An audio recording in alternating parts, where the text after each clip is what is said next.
Hip politics, baby.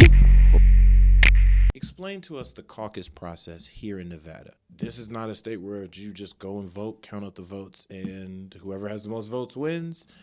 It's the caucus system. So if you could please explain that in Nevada caucus. Right. So the caucus process it has changed over the years. I think initially, like I mentioned before, it was used as an organizing event. If you expand the electorate, that tends to have a benefit to Democrats. People who get more access to voting tend to vote Democrat. So that was the initial reason why. The way that it works is that a bunch of people show up in their precinct on caucus day, and they can align with the candidate that they'd like to support. So stop there. When you say a bunch of people show up in their precinct, Yep. Who are these people and how do they know to show up? Right. So they are Democratic voters. You have to be registered as a Democrat to participate in the Democratic caucus.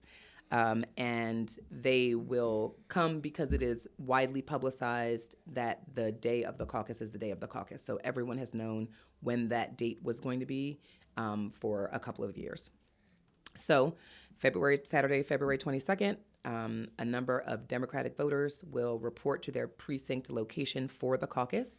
It may not be the normal place that you vote. It might be a different facility because of the space. So, for example, in order to go in and cast your ballot on Election Day in November, they just need a space where they can have tables and you can walk up and, cast a ballot and walk back out.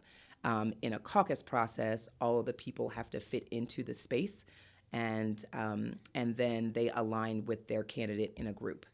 And so what happens is... Is there a limit on the amount of people that can show up to any one precinct? No.